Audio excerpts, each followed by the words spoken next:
గంగా సరస్వతుల కలహం. నారాయణ మహర్షి సరస్వతీదేవి గంగా శాపం వల్ల భారతదేశంలో నదిగా అవతరించింది అన్నావు. వారిద్దరికీ కలహమేమిటి, ఎలా వచ్చింది తెలుసుకోవాలని కుతూహలంగా ఉంది. వేదసారాలైన కథల్ని వినడం ఎవరికైనా కుతూహలాన్ని కలిగిస్తుంది కదా. కథామృత స్వాదన ఎంత చేసినా నాకు తృప్తి కలగడం లేదు. ఇక చాలు అనిపించడం లేదు. శ్రేయస్సుల విషయంలో ఎవరైనా అసలు తృప్తి చెందుతారా? అది అంతే. ఆ శాప వృత్తాంతం తెలియజేయి అని అభ్యర్థించాడు. నారాయణుడు సరే అని ఆరంభించాడు. బ్రహ్మకుమార, అతి పురాతనము, అత్యంత పుణ్యప్రదము గంగా సరస్వతి కలహగాథను వివరిస్తున్నాను. శ్రద్ధగా ఆలకించు. లక్ష్మి, సరస్వతి, గంగా ఈ ముగ్గురు శ్రీ మహావిష్ణువుకు ఇల్లాండ్రు. ముగ్గురిని సమానంగా అతడు చూసుకుంటున్నాడు. ముగ్గురు సమానంగా అతడిని ప్రేమించి సేవిస్తున్నారు. ఒకరోజున చల్లబాటు వేళ గంగాదేవి విష్ణుమూర్తి ముఖంలోకి పదే పదే వయ్యారంగా, సాకుతంగా క్రీగంటి చూపులు విసురుతోంది.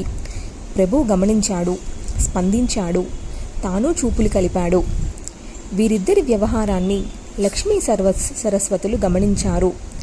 లక్ష్మీదేవి మనకెందుకులే అని ఓరిమితో మిన్నకుంది. సరస్వతి అలా ఉండలేకపోయింది. అదేదో అవమానమని గుంజుకుంది. సత్వస్వరూపిణి లక్ష్మీదేవి చిరునవ్వులు చిందుస్తూ ఓదార్చింది. ఓరిమి వహించమని సర్ది చెప్పింది. అయినా సరస్వతి వినలేదు, ఊరుకోలేదు. కళ్ళు ముఖము ఎర్రబడ్డాయి, పెదవులు వణికాయి. కోపంతో ఊగిపోయింది. నోరు చేసుకుంది. మగడు ధర్మాత్ముడు, ఉత్తమోత్తముడు అయితే భార్యలందరి పట్ల సమతాబుద్ధి ఉంటుంది. కలుడిది అంతా పక్షపాత బుద్ధి. తెలిసిందేలే నాథా, నీకు గంగా పట్ల సౌభాగ్యం అధికం. లక్ష్మీదేవి అన్నా నీకు ప్రేమ అధికమే. నేనంటేనే అలుసు. నీకు బొత్తిగా పనికిరాని దాన్ని నేనే. అందుకే లక్ష్మీదేవికి నీ పట్ల విపరీతమైన ఊరిమి. ఎన్ని నాటకాలాడినా నువ్వు తనవాడివేనని ఆవిడ ధీమా. అందుకే నన్ను ఊరుకో ఊరుకో అని ఓదారుస్తుంది. ఎందుకులే ఈ ఓదార్పులు, అవసరం లేదు. నీ అవమానాలు అవసరం లేదు. నా దౌర్భాగ్యం ఇలా ఉంటే ఎవరిని అని ఏమి ప్రయోజనం? అనురాగంలో భర్త వంచిత జీవితం నిష్ఫలం. నిన్ను అందరూ సత్వస్వరూపుడువని కీర్తిస్తున్నారు. వాళ్ళు ఎంత మూర్ఖులు, ఎంత అజ్ఞానులు. వాళ్ళకి శృతి తెలియదు, నీ మతి తెలియదు అంటూ దులిపేసింది. ఇప్పుడు ఏమి మాట్లాడినా విపరీతార్థాలు వస్తాయని సరస్వతి మరింతగా రెచ్చిపోతుందని భావించిన శ్రీమన్నారాయణుడు మౌనంగా అక్కడి నుంచి నిష్క్రమించాడు. అతడు వెళ్ళగా చూసి మరింత నిర్భయంగా సరస్వతీదేవి విజృంభించింది. కర్ణ కఠోరంగా మాట్లాడింది. సిగ్గులేని దానా, కామం కళ్ళకెక్కిన దానా, మాకన్నా ఎక్కువగా భర్తను లొంగదీసుకున్నానని గర్వపడుతున్నట్టున్నావు, విర్రవీగుతున్నట్టున్నావు. అధిక సౌభాగ్యవతినని నేను అని పెద్ద ప్రదర్శన చేస్తున్నావా? నీ గర్వాన్ని అనుస్తాను. నీ మగడు చూస్తుండగానే కొమ్ములు విరుస్తాను. ఏం చేస్తాడో చూస్తాను. ఇలా నోరు పారేసుకుంటూ గబగబా వచ్చి గంగాదేవిని జుట్టు పట్టుకోబోయింది. లక్ష్మీదేవి మధ్యలో నిలబడి గట్టిగా మందలించి వారించింది. సరస్వతికి అప్పుడు లక్ష్మీదేవి మీద కూడా కోపం వచ్చింది. లక్ష్మి, ఇది దారుణం. కళ్ళెదుట విపరీతం జరుగుతుంటే నోరు మెదకకపోగా నన్ను వారిస్తున్నావా? ఒక చెట్టులాగా, ఒక నదిలాగా అడ్డు నిలుస్తున్నావా? సరే, ఒక చుట్టువి ఒక నదివి అయిపో. ఇది నా శాపం అనేసింది. లక్ష్మీదేవికి కోపము దుఃఖము పొంగి వచ్చాయి. అయినా నిభాయించుకుంది. ప్రతిశాపం ఇవ్వలేదు. తన చేతిలో ఉన్న సరస్వతి చెయ్యిని వదలనైనా వదలలేదు. మృదువుగా నొక్కుతూ అలాగే నిలబడింది. ఎరుపెక్కిన కన్నులతో, వణుకుతున్న పెదవులతో దుఃఖిస్తూ నిలబడిన లక్ష్మీదేవి గంగాదేవి కన్నుల్లోకి మహోన్నతంగా కనపడింది. పద్మ, సరస్వతిని వారించకు, విడిచిపెట్టు. రాణి ఏమి చేస్తుందో చూద్దాం, చెయ్యని. పరమ దుఃశీల. అందరి మీద నోరు పారేసుకోవడం ఆవిడ నైజం. వాగధిష్టాత్రి కదా, ఆవిడ ఇష్టం. ఏది పడితే అది ఎలా పడితే అలా మాట్లాడగలదు కనుక మాట్లాడుతుంది. కలహప్రియ, వాద వివాదాలు లేనిదే రోజు గడవదు. ఎవరికి తెలియదు ఈవిడ సంగతి. యోగ్యత ఉన్న మేరకు, శక్తి ఉన్న మేరకు వాదులాడని, తన బలాన్ని, నా బలాన్ని కూడా లోకానికి తెలియజెబుదామనుకుంటుందేమో. అలాగే చెయ్యని. మా ఇద్దరి ప్రభావాన్ని, ప్రతాపాన్ని లోకం తెలుసుకొని మంచిదే అంటూ గంభీరంగా మాట్లాడుతున్న గంగాదేవి హఠాత్తుగా కోపవిష్టురాలై సరస్వతిని శపించింది. సరస్వతి, లక్ష్మీదేవిని శపించావు కనుక నువ్వు నది రూపం పొంది భూలోకంలో పాపాత్ముల మధ్యన ప్రవహించు. వారి అందరి పాపాలు కలియుగంలో నువ్వే గ్రహించు అనేసింది. సరస్వతికి ఇది అగ్నిలో ఆజ్యం పోసినట్టయింది. వెంటనే తడుముకోకుండా ప్రతిశాపమిచ్చింది. నువ్వే భూలోకానికి పోతావు, నదిగా ప్రవహిస్తావు, పాపాలు గ్రహిస్తావు, పాపాత్మురాలా అనేసింది. అంతలోకి చతుర్భుజ నారాయణుడు మరో 4 చతుర్భుజ పార్షదులతో లోపలికి వచ్చాడు. వస్తూనే సరస్వతిని చేతుల్లోకి తీసుకున్నాడు. గుండెలకు హత్తుకున్నాడు. మెల్లగా పురాతన జ్ఞానాన్ని ఉపదేశించాడు. కలహానికి, శాపానికి గల రహస్య కారణాన్ని వివరించాడు. లక్ష్మి, నువ్వు భూలోకంలో ధర్మధ్వజుడి గృహంలో కలాంస రూపంతో అయోనిజిగా అవతరించు. అతడికి కూతురుగా ఉండు. అక్కడే నీకు దైవదోషం వల్ల వృక్షత్వం ప్రాప్తిస్తుంది. నా అంశలతో అవతరించే శంఖచూడు అనే అసురుడికి భార్యవై అటుపైన కొంతకాలానికి మళ్ళీ నన్ను చేరుకుందువు గాని. అలాగే తులసి పేరుతో పరమ పావనమూర్తివై మరొక కలాంస రూపాన భారతదేశంలో అవతరించు. హే గంగా, నువ్వు సరస్వతీ శాపం కారణంగా భారతదేశంలో నదిగా అవతరించు. అది నీ అంశావతారం. పాపాత్ములను పవిత్రీకరించు. భగీరథుడు తపస్సు చేసి నిన్ను తన వెంట తీసుకువెళ్తాడు. అప్పటి నుంచి భగీరథే అనే పేరుతో విఖ్యాతి వహిస్తావు. నా అంశమైన సముద్రుడికి భార్యవవుతావు. అలాగే నా అంశతో అవతరించే శంతనుడికి ఇల్లాలివవుతావు. సరస్వతి, గంగా శాపం వల్ల నువ్వు కూడా కలాంసగా భారత భూమిలో నదిగా అవతరించు.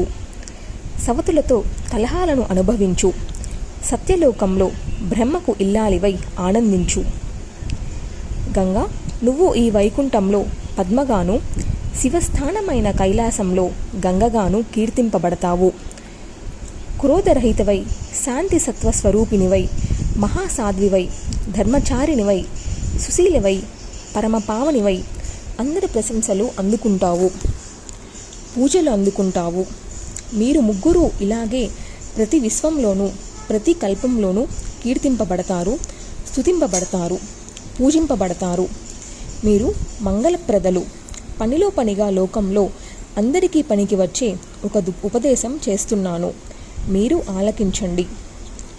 ఏ ఇంటిలో ఇల్లాలు మగరాయుడిలాగా ప్రవర్తిస్తుందో ఆ ఇంటిలో అన్నీ అశుభాలే. ఆ పురుషుడి జన్మ నిష్ఫలం. జగడాల మారి భార్యతో కాపురం చేసే కన్నా అడవులకు పోవడం ఉత్తమం. కడుపు నిండా తినడానికి, తాగడానికి పళ్ళు నీళ్లు దొరుకుతాయి. మనశ్శాంతిగా బతకవచ్చు. గయ్యాలి భార్యతో వేగడం కన్నా నిప్పుల్లో దూకడం నయం. పులులు సింహాల మధ్య బతకడం తేలిక. వ్యాధి జ్వాల కన్నా, విషజ్వాల కన్నా దుష్టస్థీల ముఖజ్వాల మరణాంతకం. ఆ పురుషుడికి బతుకు నవ్వుల పాలవుతుంది. ఇహపరాలకు చెడతాడు.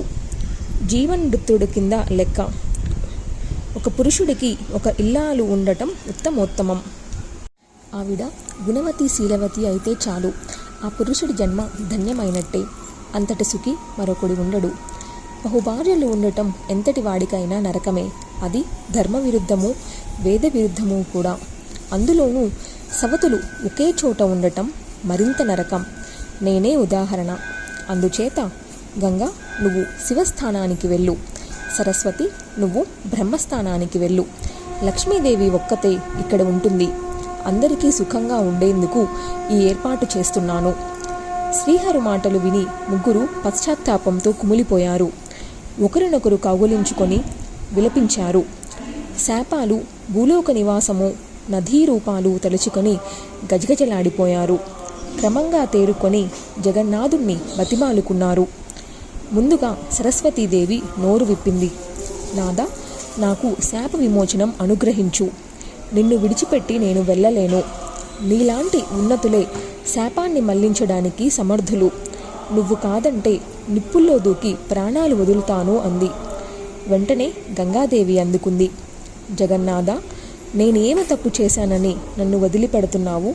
నేను ప్రాణత్యాగం చేస్తాను. నిర్దోషను సంహరించిన పాపం కట్టుకుందువు గాని ఏ తప్పు చేయని ఇల్లాలని వెళ్ళగొట్టిన పురుషుడు సర్వేశ్వరుడైనా సరే నరకానికి పోతాడు. అటుపైన లక్ష్మీదేవి ప్రసంగించింది. హృదయేశ్వర, నువ్వు సత్వస్వరూపుడివి. నీకు కోపమా? చాలా ఆశ్చర్యంగా ఉందే. దయచేసి ప్రసన్నుడివిగా ఈ ఇద్దరి పట్ల దయ చూపించు చాలు. మంచి మగడికి ఓర్పే కదా గొప్ప గుణం. భారతీ శాపం వల్ల, నీ నిర్ణయం వల్ల నేను భారతదేశంలో అవతరించబోతున్నాను.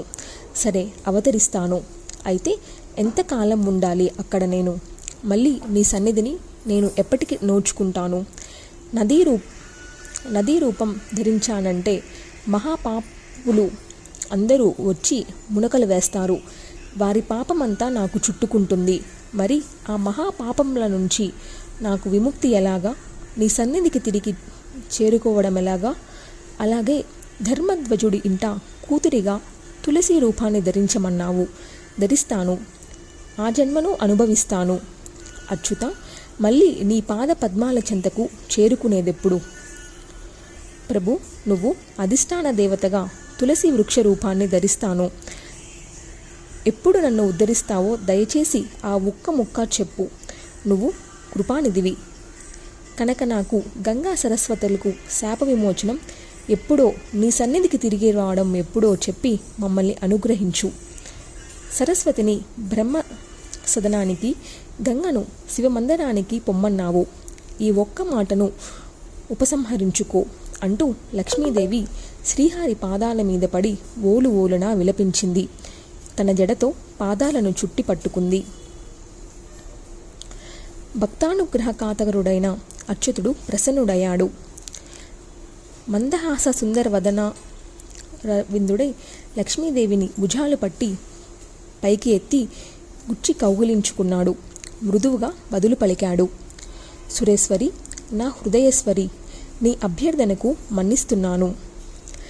నా మాటకు, నీ కోరికకు ఒక సమత కూరుస్తున్నాను. సరస్వతీదేవి కేవలం కలాంశ రూపంతో భారతదేశాన నదిగా అవతరిస్తుంది. అర్ధభాగంతో బ్రహ్మసందనంలో నివసిస్తుంది. స్వయంగా ఇక్కడే మన ఇంటిలోనే ఉంటుంది. అలాగే గంగాదేవి భగీరథుడి వెంట కలాంశ రూపంతో నదిగా భారతదేశానికి వెళుతుంది. ముల్లోకాలను పవిత్రీకరించడానికి స్వయంగా తాను ఇక్కడే ఉంటుంది. భూలోకానికి వెళ్ళే దారిలోనే కైలాసంలో అన్య దుర్లభమైన శివుడి జటాజూటాన్ని అలంకరిస్తుంది. నువ్వు కూడా ఇలాగే కలాంశ రూపంలో పద్మావతి నదిగా, తులసి వృక్షంగా భారత భూభాగంలో అవతరిస్తావు.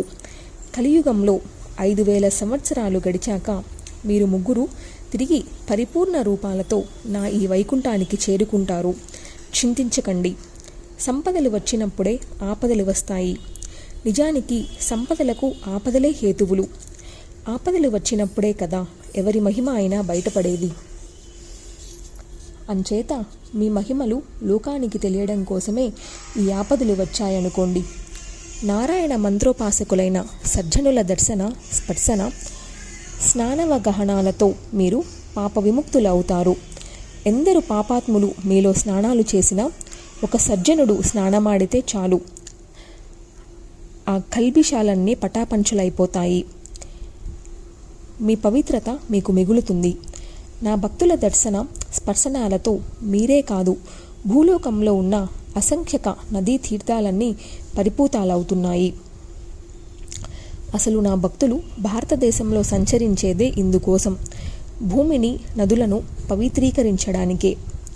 వారు ఎక్కడ కాలు కడిగితే అక్కడ అదొక మహాతీర్థమవుతుంది. పంచమహాపాతకాలు చేసిన వాడైనా సరే నా భక్తులను దర్శించినా స్పర్శించినా పవిత్రుడై జీవన్ముక్తుడవుతాడు. మిగతా పావులను గురించి చెప్పాలా? అందుచేత లక్ష్మీదేవి నది రూపాలు ధరిస్తున్నామని పాపాత్ములు వచ్చి మునుగుతారని భయపడకండి. నా భక్తుల దర్శనాలు స్పర్శనాలు మిమ్మల్ని పావనం చేస్తాయి అని శ్రీహరి ఊడరించాడు. ఈ మాటలకు లక్ష్మీదేవి కలత తేరింది. అయితే నాదా, హరిభక్తుల లక్షణాలు గుణగణాలు చెప్పు. ఎవరు నిజమైన హరిభక్తులో ఎవరు కాదో గుర్తించడం మాకు ప్రజలకు సులువవుతుంది అని అడిగింది. శ్రీహరి ఆరంభించాడు. లక్ష్మి, హరిభక్తుల లక్షణం అతి నిగూఢమైనది. వేద పురాణాలలో నిక్షిప్తమై ఉంది. అది తెలుసుకోవడమే పుణ్యప్రదం. మీకు చెబుతాను, విని మనసులోనే దాచుకోండి. కలులకు చెప్పకండి. నువ్వు నాకు ప్రాణతుల్యవు, పవిత్రురాలివి కనుక చెబుతున్నాను విను. గురువు ముఖం నుంచి విష్ణుమంత్రం చెవిలో పడగానే మానవుడు పవిత్రుడవుతున్నాడు, సర్వోత్తముడు అవుతున్నాడు అని వేదాలు చెబుతున్నాయి. అటువంటి పురుషుడి వంశంలో 100 తరాల తక్షణం విముక్తి పొందుతాయి. ఏ రూపంలో పుట్టిన వారైనా పరిపూతలు అవుతారు. నా భక్తుడు నా గుణాలను పొంది కడపటికి ముక్తుడవుతాడు. నా గుణాలను ఉపాసిస్తూ నా కథలను ఆలకిస్తూ విన్నంత మాత్రాననే పులకిత గాత్రుడై ఆనంద పరవశుడై బాష్పవారి పరిపూర్ణలోచనుడై గద్గద కంఠుడై మైమర్చిపోతాడు. నా భక్తుడు నన్ను సేవించడం కన్నా సుఖాన్ని గాని ముక్తిని గాని సాలోక్యాది చతుష్టయాన్ని గాని బ్రహ్మత్యామరత్యాలను గాని ఏమీ కోరుకోడు. ఇంద్రత్వ బ్రహ్మత్వ మునుత్వలు స్వర్గరాజులు అతడికి తృణప్రాయాలు. నన్ను సేవించడమే కోరుకుంటాడు తప్ప వీటిని కలలో కూడా వాచించడు. ఇటువంటి నా భక్తులు భారతదేశంలో సంచరిస్తున్నారు. శ్రావ్యంగా నా గుణగణాలను గానం చేస్తూ ఆనందంగా జీవయాత్ర సాగిస్తున్నారు. మెట్టిన ప్రతి చోటుని పావనం చేస్తూ మహీమండలాన్ని ఒక తీర్థంగా నా ఆలయంగా మారుస్తున్నారు. నారద, శ్రీహరి ఇలా వివరించి చెప్పేసరికి గంగా లక్ష్మీ సరస్వతులు కుదుటపడ్డారు. ముందుగా భారతీదేవి కలాంశ రూపంతో భూభాగానికి వచ్చింది. నదిగా అవతరించి నేలలో ఇంకిపోయింది.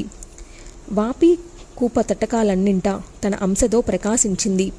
అందుకనే సరస్వతి అయ్యింది. శ్రీహరి సరస్వతుడయ్యాడు. మరొక కలాంశ రూపంతో సత్యలోకానికి వెళ్ళి బ్రహ్మదేవుడికి ప్రియురాలయ్యింది. బ్రహ్మి అనే పేరు పొందింది. వాగధిష్ఠాన దేవతయై వాణిగా కీర్తింపబడింది. స్వయంగా తాను విష్ణు సన్నిధిలోనే మిగిలింది. అటుపైన భగీరథుని వెంట గంగానది కలాంశ రూపంతో భారత భూమికి అవతరించింది. అలా అవతరిస్తున్న సమయంలోనే ఆ వేగాన్ని భరించలేని భూదేవి ప్రార్థిస్తే శివుడి తన జటాభారాన్ని విస్తరించి బంధించాడు. శిరసా ధరించాడు, పాయగా విడిచిపెట్టాడు. ఇలా గంగా కలాంశకు శివస్థానం లభించింది. స్వయంగా తాను విష్ణు సన్నిధిలోనే మిగిలింది.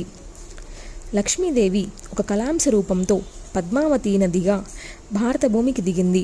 స్వయంగా హరిసన్నిధిలోనే నిలిచింది. మరొక కలాంశ రూపంతో ధర్మధ్వజుడి కూతురుగా జన్మించింది. తులసి నామధేయంతో విఖ్యాతి వహించింది. మొదట సరస్వతి శాపం వల్ల, తరువాత హరి శాపం వల్ల వృక్ష రూపాన్ని పొందింది. కలియుగంలో 5000 సంవత్సరాలు ఇలా వీరు ముగ్గురు ఈ నదీ రూపాలతో ఉండి తిరిగి విష్ణులోకానికి వెళ్ళిపోతారు. కాశీ బృందావనాలు తక్కిన సకల తీర్థాలు పుణ్యక్షేత్రాలు వారితో పాటు వైకుంఠానికి వెళ్ళిపోతాయి. ఇది హరి ఆజ్ఞ.